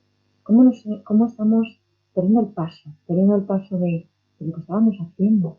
Porque fijaros, aquí en esta primera, pongo la realidad es que desde el último trimestre del año pasado hasta el segundo de este, que son los datos que he podido recabar del INE, que son datos terceros, por así decirlo, aunque las estadísticas se pueden hacer una cocina increíble, pero no vamos a poner en duda la situación porque la estamos viendo día a día, cómo nuestro PIB está decreciendo, pero no solo a nivel español, sino en la Comunidad Valenciana. Aquí los datos son de IREF, que son estimaciones, ¿vale? La cuestión es pasmosa el nivel de decrecimiento. Y junto a ese decrecimiento económico hay una deconstrucción social, y se manifiesta en el único factor de integración social que existe en las sociedades actuales, que es el trabajo. Vemos como colectivos con especial significación cuando somos menores de 25, las mujeres y tal, pues los ratios de crecimiento de la contratación del empleo son muy significativos. Pues esa es la realidad a la que nos enfrentamos y como se lee y como todo el mundo intuimos, esto no ha hecho más que empezar, porque la economía que tenemos montada, el sistema capitalista, es un sistema que si bien deglute al ser humano, lo necesita, ¿no? Necesita la actividad del ser humano. Y la tenemos en lo medio, ¿no? Con todas estas restricciones. Con lo cual, yo no quiero ser agorera, y además soy vidente, ya me gustaría a mí, ¿no? Otro gallo me encantaría y nos encantaría. Lo importante es ver que no estamos en buena situación y que tenemos que aprovechar. Siempre que se escriben libros, cuando hay una crisis se escriben libros y se dice la importancia de una crisis o cuando una persona realmente cambia, no cambia cuando se enfrenta a una realidad que le agita por dentro, ¿no? Pues en este caso pasa igual, ¿no? Con nuestra economía. Y yo planteo que esta crisis, que yo no sé si es crisis o es depresión, la diferencia es abismal, a lo que nos enfrentamos, yo creo que tenemos sobre todo que verlo como una oportunidad. Para una oportunidad de crear eso que os pone en el título, sociedades saludables, sociedades que creen bienestar, que creen riqueza, que creen desarrollo, que no es el mismo crecimiento que desarrollo, y vaya ya por delante que la medición del PIB no influye, no deja muchas cosas fuera que son realmente importantes y que afortunadamente los países se están dando cuenta, estableciendo otros indicadores de medición de actividad económica como el Happiness Index o como lo que se ha hecho en Bután, bueno, que se viene haciendo desde el año 79. Pero bueno, esta es la realidad y yo eh, planteo la posibilidad de verla como un reto, como un desafío, como una oportunidad en la que la economía social coja el paso. Y ahora está la cita que dirige esta intervención, única intervención, ¿no? En el sentido de que la cita anterior era la general, que yo la voy diciendo allá donde vaya la que yo digo, esta es la cita directora, que está aglutinada en torno al concepto de economía social. Unir personas alrededor de visiones comunes, con el fin de satisfacer tanto necesidades humanas como de desarrollo integral, reforzando la naturaleza solidaria y emancipadora de las experiencias asociativas que conjugan los valores de la solidaridad y la ayuda mutua para la creación de una sociedad más rica, más equitativa y más fraterna, que permita la satisfacción más plena de las necesidades de sus miembros y de la comunidad. Bueno, pues eso nos resume lo que es la economía social. ¿Qué os voy a contar yo? Bueno, pues tras el puente de plata que me han puesto mis ponentes, conferenciantes, predecesores, yo me voy a centrar en fundamentar el potencial de la economía social en la construcción del territorio local tras esta nueva realidad que nos enfrenta. Esta nueva realidad que deberá ser normal dentro de un tiempo, pero tenemos que construir desde ya. Sobre parámetros de progreso económico y de bienestar social. Y lo voy a hacer a través de un estudio diferencial de cómo se comporta la economía social y la economía mercantil, o sea que nos decía basada en el capital. ¿Vale? Como objetivos específicos, el universo dicho lo que es la economía social, como lo ha comentado magistralmente Pilar. Me voy a centrar rápidamente en ese universo, que es un universo muy variopinto, enfatizando los aspectos de naturaleza económica que son fundamentales para el resto de la exposición, las funciones que tiene la economía social, que desarrolla la economía social en el territorio local y la parte importante, el impacto diferencial, tanto sobre la cohesión social como la cohesión territorial, son los pilares fundamentales. Voy a concluir con un breve armazón, un poquito, yo no digo que apoyándome, sino digamos, reforzando lo que ya Emilio nos decía sobre cómo el territorio local puede implementar medidas. No, yo voy a poner ese armazón desde la perspectiva de la política económica, ¿no? Cómo insertar en las políticas públicas, fomentar a la economía social. Y luego una diapositiva de conclusión que no os anticipo lo que es. Bueno, ese universo de economía social, ya ha contado Pilar, que es muy variopinto, y muy rápidamente que primaba a las personas o el fin social sobre el capital, por su funcionamiento democrático, por la toma de decisiones en función del resultado social y no de la rentabilidad económica, porque los resultados obtenidos de la actividad se aplicaban fundamentalmente al trabajo aportado por el socio y además porque eso estaba vinculado a su objeto social y porque se promovía la solidaridad interna y con la sociedad, como nos apuntaba Pilar, que estaba en el artículo 4 de la Ley de Economía Social. Desde una perspectiva económica, a mí me interesa diferenciar que este mare magnum no es un revolutus en que es, como bien ha indicado Pilar, la economía social, a pesar de que tiene un hilo conductor significativo, que es comportamental, porque las formas jurídicas llegan un momento en que se desdibujan en la economía social, sino que es un hilo conductor comportamental, se puede dividir en dos grandes bloques. El subsector de mercado, caracterizado desde una perspectiva económica como que las ventas del mismo representan más del 50% de los costes de producción. Hablamos de empresas y organizaciones creadas para satisfacer necesidades de los socios, generan una actividad productiva y muy significativo. Pueden distribuir los excedentes generados entre los mismos en función de la actividad que cada uno desempeña en la empresa o la entidad. Y el subsector del mercado. Al contrario que el anterior, las ventas representan un porcentaje menor que el 50% de los costes de producción. La producción se suministra gratuitamente a precios más significativos fundamentalmente a los hogares o a las economías domésticas y los recursos proceden de un pool variadísimo, como pueden ser las donaciones, las cuotas resolutivas, las subvenciones públicas y lo importante, no se propicia contrapartida alguna. Desde esta perspectiva, a mí me parece súper ilustrativo pues esta diapositiva en la cual estamos volcando en términos, una parte jurídicos y fundamentalmente comportamentales, el bloque de mercado de la economía social y el bloque de mercado.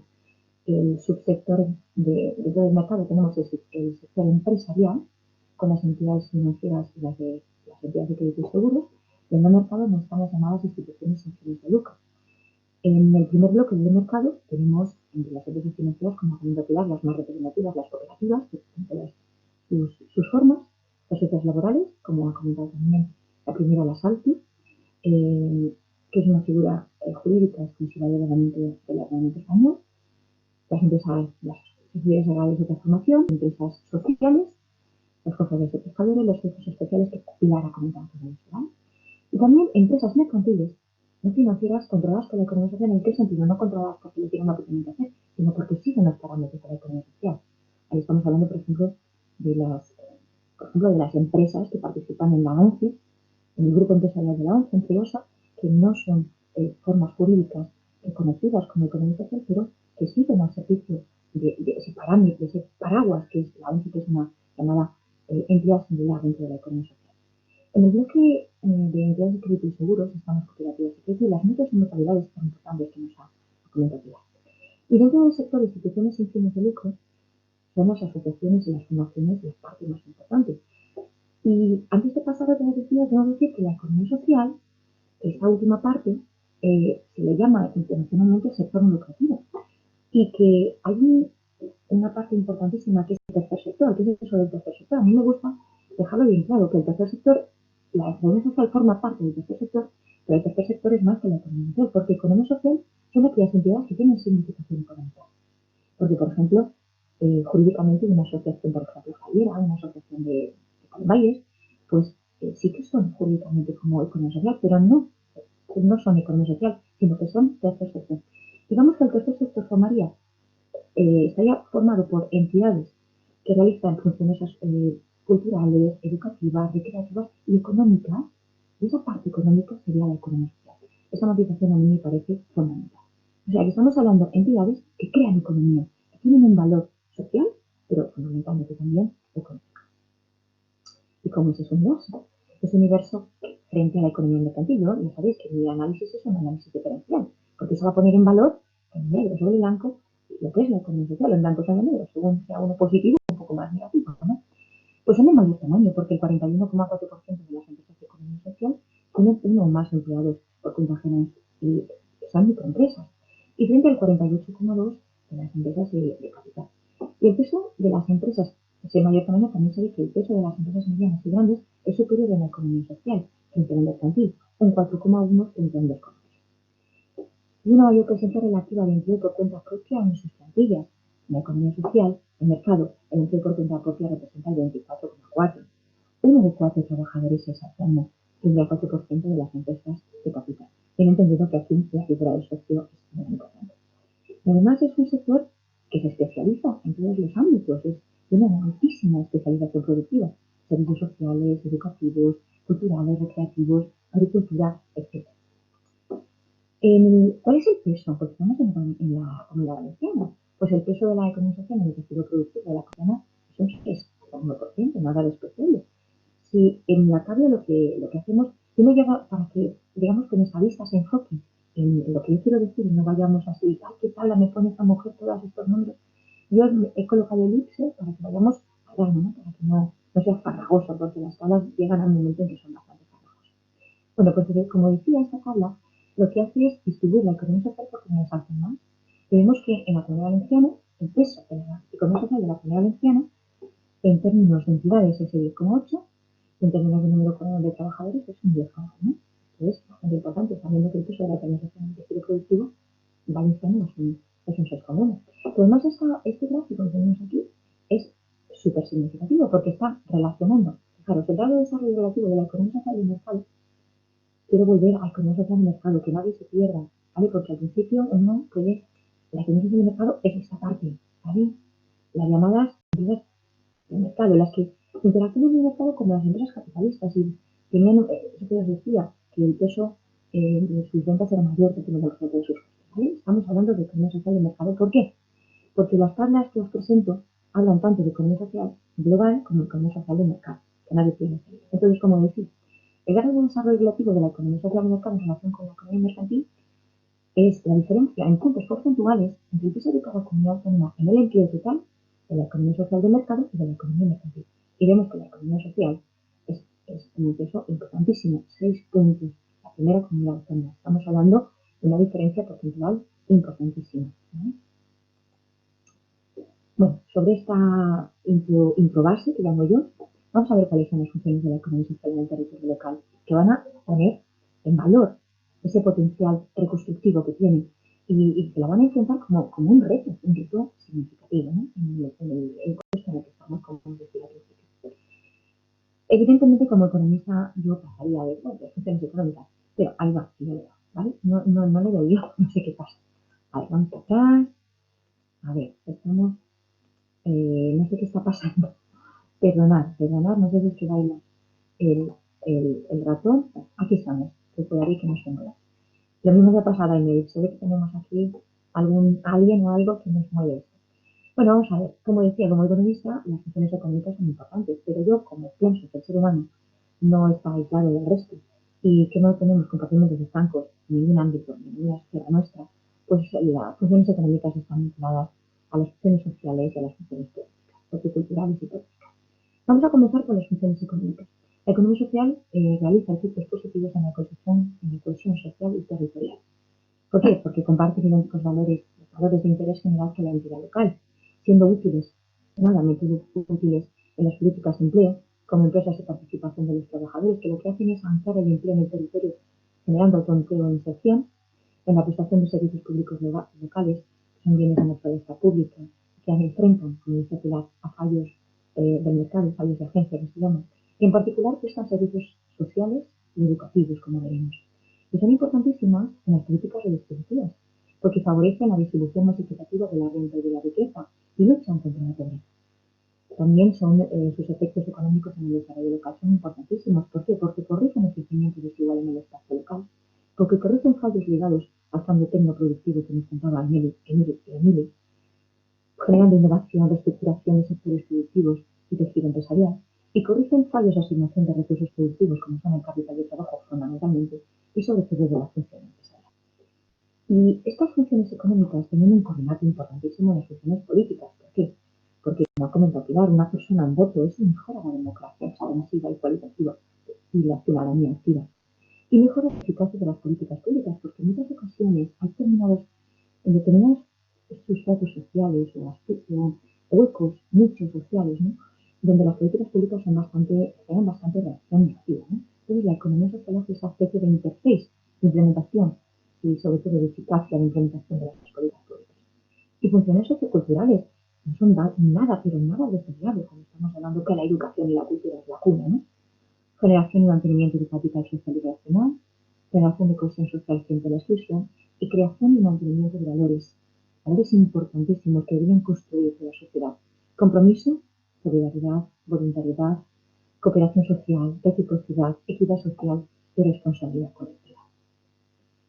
Bueno, llegados a este punto, vayamos al estudio diferencial, el impacto diferencial de la economía social en el territorio local. Y comencemos por el impacto, que son impactos sobre la cohesión social. Y para ello, pues lo primero es los impactos sobre la cohesión social. Importantísimos. Impactos en la ocupación de colectivos con especiales dificultades de acceso al empleo. Impactos vinculados a un tipo de calidad del empleo. Impactos relacionados a la mejora de igualdad de oportunidades. E impactos en la oferta de servicios sociales y educativos. Estos impactos, como veremos, generan un comportamiento diferencial, generador de valor económico y bienestar social en el territorio local. Base para esa construcción, ese reto constructivo a que nos enfrenta la realidad. ¿Por qué? ¿Cuáles son esas evidencias en el empleo de igualdad que luego os voy a fundamentar con estadísticas? Pues que generan empleo inclusivo. Es decir, un mayor empleo a mujeres mayores de 45 años, a personas mayores de 55 o personas con discapacidad, las primeras que son caldo de cultivo para el empleo de larga duración, para generar esas bolsas de desempleo que son especialmente recurrentes, a personas en situación de riesgo o exclusión social, a personas con reducida cualificación, porque crean empleo directo por ocupación como empleados o empleadas en sus entidades o empresas. Se trata de colectivos de trabajadores o trabajadoras que habitualmente demuestran una especial dificultad de acceso al empleo. ¿Por qué? Porque tienen un déficit de productividad que les hace poco positivos, poco empleables para las empresas capitalistas del mercado normal o tradicional que se llama. Además, son colectivos que tienen unas tasas de empleo superiores y periodos de permanencia en el mismo más elevados. Y además, como el propio objeto social está vinculado a eso, me estoy, por ejemplo, refiriendo a las empresas de gestión, a crear empleo en las propias entidades, pues es una perfecta para hacer la dificultad. Además, ese empleo que crean es un empleo más estable. Además, como veremos, tiene menor dispersión salarial. Es un empleo que genera mayor igualdad. Porque además, y valga siempre además, porque las políticas de contratación que realizan sus empleados y sus empleadas son no discriminatorias. Este es el marco. Vayamos a las cifras. Primera tabla. En esta primera tabla estamos viendo la presencia de mujeres en empresas y entidades de economía social. Todas las tablas están construidas de la siguiente manera. Hablamos de economía social y mercado, la parte de arriba de la tabla que ya puse de formas jurídicas, la relacionamos diferencialmente con la economía mercantil y luego el segundo bloque de columnas está la economía social total y la economía mercantil. ¿Vale? Aunque cada definición del empleo es similar en la economía social que en la economía de mercado y en las empresas mercantiles, las mujeres representan de media un 39,6%, perdón, 39,8% del total de las empresas de economía social en sus plantillas, frente al 29,3% de las empresas mercantiles. No obstante, esta presencia relativa de mujeres mayores, o sea, de mujeres mayores de 45 años, que son aquellas que representan mayores dificultades de acceso al empleo, es superior en las empresas de economía social de mercado que en las empresas mercantiles. Veis, la primera elipse, 20,2, 14,9. Y aún la diferencia es mayor en el caso de las mujeres de más de 55 años, como observamos en la última parte, no hay elipse, pero veremos 8,1, 4,6. Duplica la presencia, la economía social, de la presencia de mujeres mayores de 55 años. Las personas mayores de 55 años encuentran adicionalmente dificultades en el acceso al empleo. Son aquellos que van a estar dentro de lo que se llama el desempleo de larga duración, porque se dice que cuando eres mayor de 55 tienes una alta brecha digital, llevas más de 2 años buscando empleo, pues ya es que es complicadísimo, que te desanimas, trabajadores desalentados que se llaman, ¿no? Que el INE pues, a veces hace pues, estimaciones de esto, ¿no? Este colectivo tiene también una mayor presencia, como vemos en la economía social, en las empresas mercantiles, tanto en las empresas de economía social de mercado, 18,7 frente a 14,8, como en la economía social en su conjunto, 16,9 frente a 12,8. Pero es que además hay una diferencia significativa, es que el mayor porcentaje de mujeres dentro de estos trabajadores mayores de 55 en la economía social, 44,5 frente a 35,1 en la economía social de mercado y en 54,3 frente a 50,3 en el ámbito de la economía social total. Una de las mayores aportaciones de la economía social a la cohesión social se materializa en el empleo de personas con discapacidad. El porcentaje medio de personas con discapacidad con un grado superior a un 36% en las empresas y entidades de economía social de mercado es el 15,8 frente al exiguo 1,3 en la economía mercantil. Pero en relación a la economía social total es el 9,7 frente al 1,10. Los trabajadores con discapacidad de la economía social tienen características diferenciales que refuerzan su labor de integración. Así, fijaros, la segunda es elipse. El porcentaje de trabajadores con mayor grado de discapacidad es superior en la economía social de mercado que en la economía mercantil, 18,7 frente a un 12,8. Y si consideramos a la economía mercantil, a la economía social en global, también 17,0 frente a un 15,1 de la economía mercantil o capitalista. En esta tabla estamos viendo las trayectorias laborales de los trabajadores por cuenta ajena en la economía social y en las empresas de economía mercantil. Tenemos varios elipses, pero comenzaré diciendo que aunque la duración media de las trayectorias realizadas es menor en las trayectorias de la economía social que en las de la economía mercantil, parece que el empleo de la economía social es más estable. Eso lo vamos a ver con esas elipses que os estoy contando, porque fijaros, las personas con experiencias de empleo continuadas en la economía social total es 67,1 frente a la economía mercantil, que es un 37,0. O si consideramos la economía social de mercado, 42,3 frente a 36,2. Pero es que además esto se refuerza, mayor estabilidad en el empleo se refuerza con el número medio de episodios de empleo por cada 10 años, donde vemos que el empleo es mucho más estable con esas cifras. Y además el número medio de episodios de desempleo con prestación de cada 10 años, es decir, hay gente que ha estado desempleada menos en la economía social que en la economía mercantil. ¿Qué podemos decir? Bueno, pues que como consecuencia de todos estos datos, observamos que hay un menor número de episodios de desempleo con prestación contributiva y estos son de menor duración media. Es decir, la economía mercantil genera empleo mucho más estable que la economía mercantil. La siguiente tabla está, lo que nos hace es analizar la estabilidad de la relación laboral de los trabajadores con las empresas y entidades de economía social.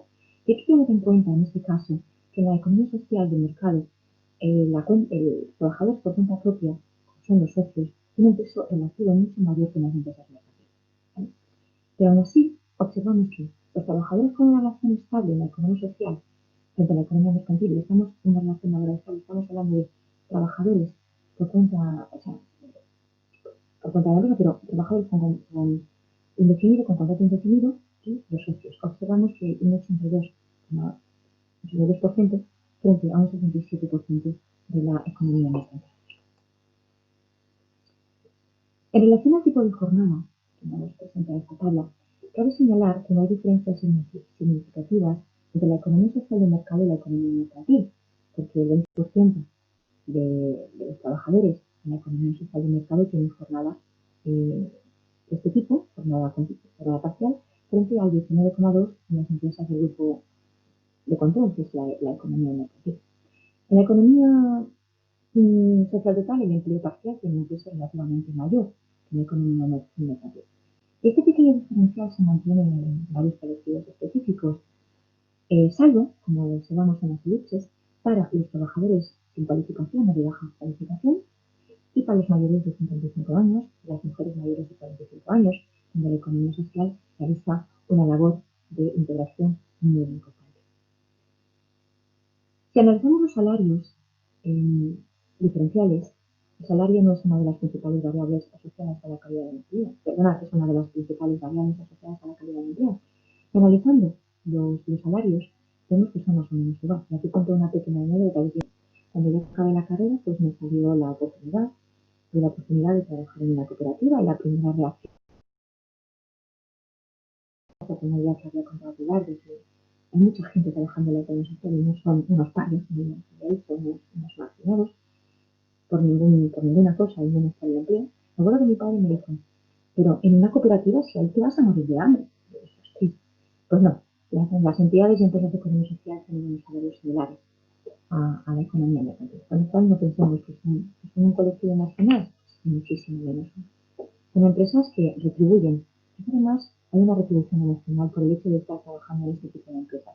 Y no me voy a extender, que eso podría ser objeto de otra charla, que además es muy interesante, ¿no? El salario emocional que te aporta trabajar en una entidad creada por y para ti, en una entidad donde tienen determinados valores que contribuyen a economías sostenibles, a economías justas, a economías felices, que también hablan de esto. Pero bueno, en esto no me detengo porque si no el tiempo pasa. Bueno, un tercer eje de la continuación de las empresas de economía social a la cohesión social es a través de la igualdad de oportunidades, ya que este principio está mucho más presente en estas empresas que en las empresas mercantiles, como lo pone de manifiesto los resultados que vamos a ver en ciertas dimensiones que implican la igualdad de oportunidades, como es la brecha salarial, el género, las posibilidades estadísticas excedentes para de personas dependientes y la diversidad de los puestos de trabajo que esto vamos a ver. En relación a las brechas salariales de género, en la economía social son notablemente inferiores a las observadas en la economía mercantil. En la economía social de mercado, las mujeres que trabajan a jornada completa cobran una media de un 8% menos que los hombres, mientras que en el grupo de control, que es la economía mercantil, este porcentaje es un 6%. Por tanto, la brecha salarial de género de la economía mercantil es el doble de la observada en la economía social de mercado. Las brechas salariales de género se incrementan con la edad, tanto en la economía social como en la economía mercantil, pero son inferiores siempre que en la economía social. Pero cabe señalar que las mujeres menores de 25 años tienen un salario ligeramente superior que el de sus compañeros varones y que este hecho se explica muy posiblemente por una mayor calificación.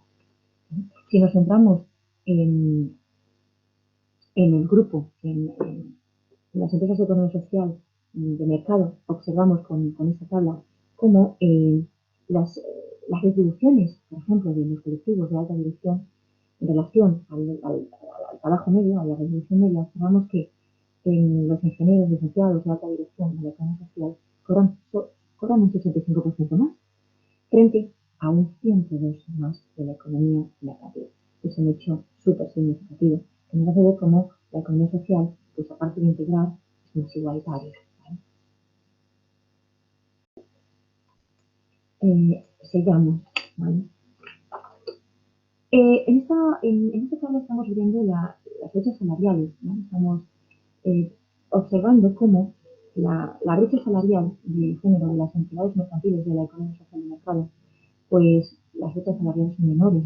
Observamos cómo, si comparamos la economía social de mercado en hombres y mujeres frente a la mercantil, las mujeres pues, cobran significativamente un poco menos que la economía mercantil.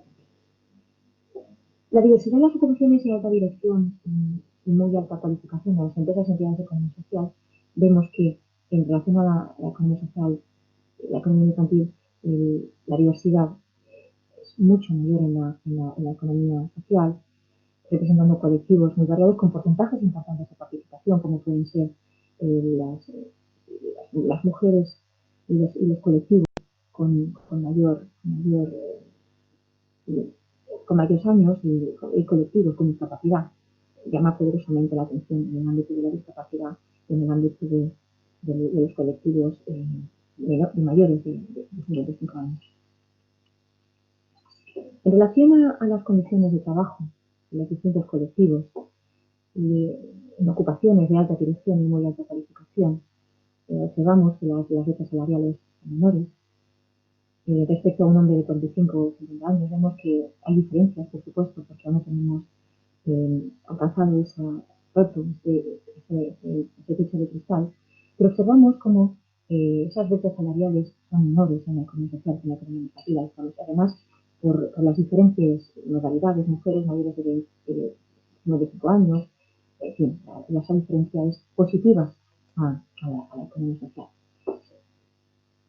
En relación a la estabilidad, la economía social genera empleo estable, genera empleo igualitario, genera empleo integrador, pero otro bloque importante en relación a la cohesión territorial, a la cohesión social, era las evidencias en relación a la prestación de servicios públicos locales. Y aquí vemos que, lo observaremos con los gráficos y con las tablas, que la economía social amplía la oferta de servicios públicos locales, prestando servicios sociales y educativos, a través de, por ejemplo, empresas sociales.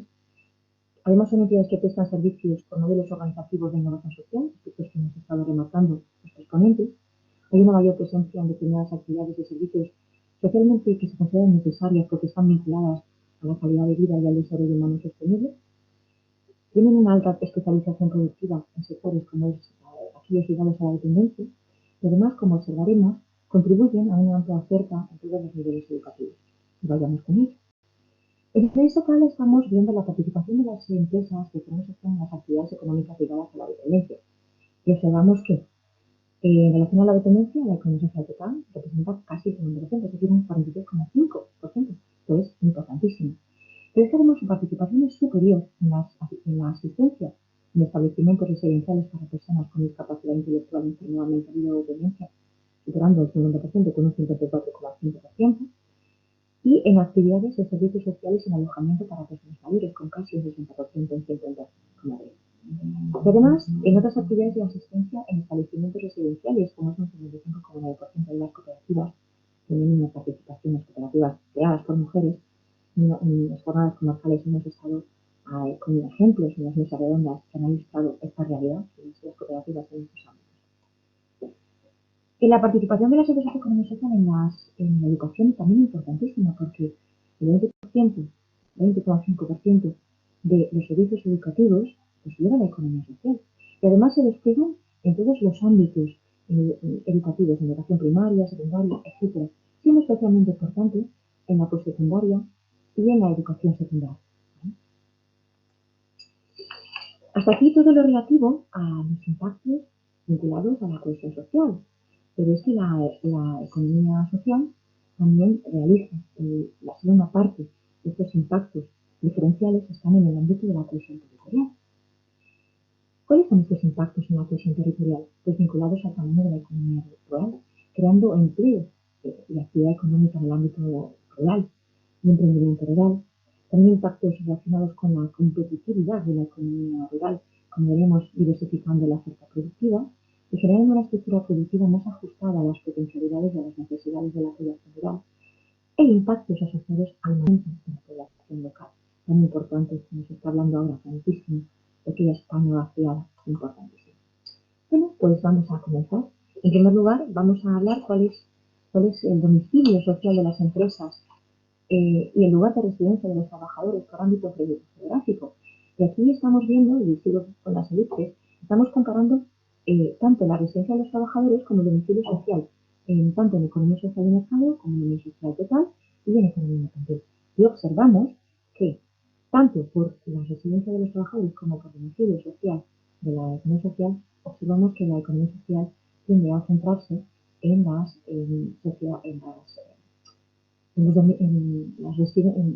las ciudades intermedias, en las zonas rurales, que son aquellas que tienen municipios hasta 40.000 habitantes, 40.000 habitantes.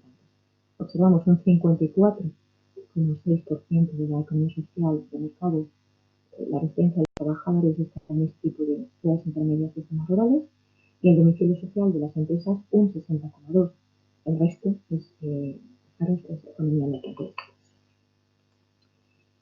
En relación al tamaño de la economía rural, el efecto más inmediato es la presencia de la economía social en ciudades intermedias y en zonas rurales, pues es la creación de actividad económica y empleo. Y aquí las elipses en esta tabla nos la marcan. El 7,0% de las empresas y entidades rurales son de economía social y el 5,2% del empleo rural pertenece a la economía social. Nada despreciable, por supuesto. Otra vía para constatar la mayor contribución de la economía social a las ciudades intermedias y a las zonas rurales es a través del análisis del emprendimiento. Y observamos con estos quesitos el emprendimiento en economía social de mercado y el emprendimiento mercantil. Y observamos que el emprendimiento de la economía social de mercado en ciudades intermedias y zonas rurales es significativamente superior que la economía mercantil, un 47,4% frente a un 35,4%. Aspecto muy significativo. En relación a la competitividad de la economía rural, un aspecto importantísimo es la distribución o la diversificación productiva. Y observamos cómo la economía social se distribuye en todos los sectores productivos, con una especial incidencia en la agricultura, remarcando su importancia en las ciudades intermedias y en las zonas rurales. Los efectos positivos de la economía social sobre las economías locales de las zonas rurales se concretan en la creación de empleo directo, que permite fijar poblaciones en estas zonas, como hemos estado diciendo. La oferta de puestos de trabajo en la economía social se ve apoyada por dos aspectos que inciden muy positivamente en la decisión de mantener la residencia en estas zonas que estamos hablando, en las zonas rurales, ciudades intermedias, que es la estabilidad en el empleo. Esto lo estamos viendo, lo podemos ver con esta diapositiva, con esta tabla. Pero vemos que los resultados confirman esas trayectorias laborales de trabajadores en la economía social mucho más estables. Personas con experiencia de empleo continuadas, 38,4, frente a un 23,5 en la economía mercantil. En relación con las condiciones de trabajo de los trabajadores y trabajadoras por cuenta ajena, la economía social mantiene sus particularidades en las ciudades intermedias y en las zonas rurales. Los salarios medios son similares, como hemos dicho. No obstante, son superiores en el caso de las personas con discapacidad y en las mujeres. El porcentaje, como estamos viendo con las elipses, de trabajadores con contrato temporal es superior a las empresas de entidades de economía social. Pero este resultado, como he dicho antes, en los apartados anteriores, es compatible, como se observa, con esa mayor estabilidad de la economía social en el empleo, en las ciudades intermedias y en las zonas rurales.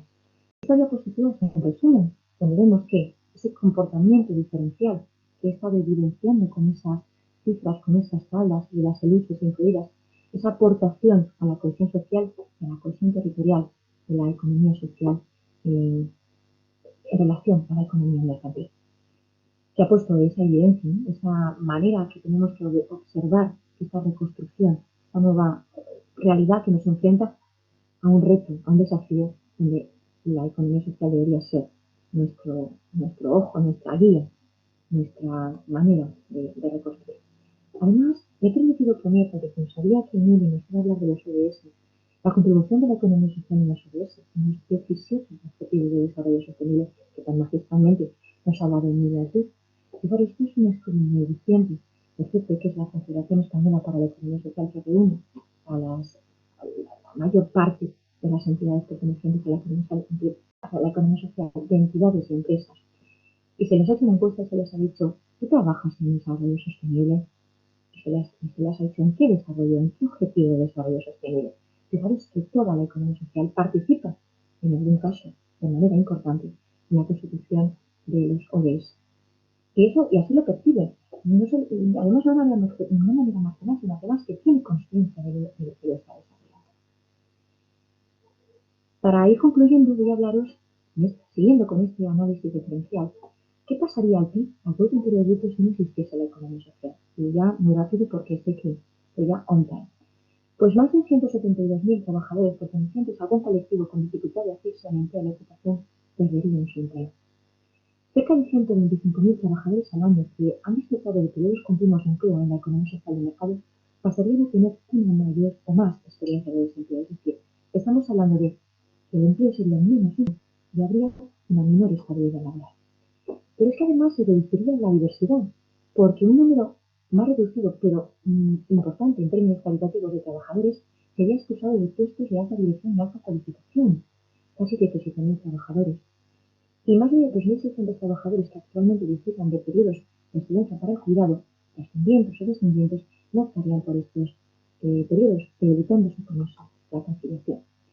Y si se anulase la especialización de la economía social de mercado, se perderían en el sector privado cerca de 9.000 trabajadores en servicios de dependencia y otros servicios sociales y unos 26.000 empleos en los servicios de educación. ¿Qué pasaría con ellos? Pues que se generaría un menor nivel y diversidad en la oferta de servicios sociales y educativos. Otra cosa importante, si la economía social fuera de capital en el ámbito rural, ¿qué pasaría? Pues entonces lo pongo bien claro, se perderían cerca de 55.000 empleos en zonas rurales y unas 141.000 personas podrían desplazarse a zonas urbanas si las empresas de economía social de mercado pasasen a tomar sus decisiones de localización como lo hacen las empresas de capital, saturando, creando los problemas de saturación de todo tipo sociales y económicos que se crean en las urbes, en las grandes urbes. Esto implicaría que había una contribución cualitativa muy superior a que el 50% de estos empleos estarían ocupados por mujeres. Es muy importante. Además, la especialización de la economía social en el mundo rural, como hemos visto, permite mantener, como he comentado antes, unos 26.000 empleos. Nada despreciable este hecho. Visto todo lo que hemos visto sobre la importancia diferencial de la economía social, tanto en la cohesión territorial como en la cohesión social, para la construcción, para apostar por otro modo de hacer economía a que nos enfrenta esta realidad económica y social que tenemos, ¿cómo hacerlo? En mi ya nos ha dado toques, pero a mí me gustaría poner en la razón, pero hago la pluma, porque aquí teníamos para hablar. Yo consideraría que la manera de comenzar a ayudar a la economía social a crearse en los territorios sería estableciendo dos bloques de políticas de carácter institucional, cultural y económico. Ya, de seguro hubo, ¿no? Y hablar, por favor, bajar los micrófonos, En que me verdad. queda muy poco. Medidas institucionales y medidas de carácter cultural y cognitivo, de todo lo que supone el reconocimiento de la entidad jurídica de las empresas de economía social en tanto que actores privados, como de reconocimiento de actor político y interlocutor en la elaboración y ejecución de políticas públicas, como de difusión y conocimiento por parte de la sociedad, fomento de la formación en materia de economía social o impulso a la investigación. Esto es lo que estamos haciendo con esta jornada. Y el segundo bloque serían políticas de carácter económico y empresarial. Hablaríamos de medidas de oferta, a través de financiación, por ejemplo, medidas de demanda, facilitando el acceso a mercados públicos, por ejemplo, o medidas dirigidas al empleo. Y ahora la conclusión.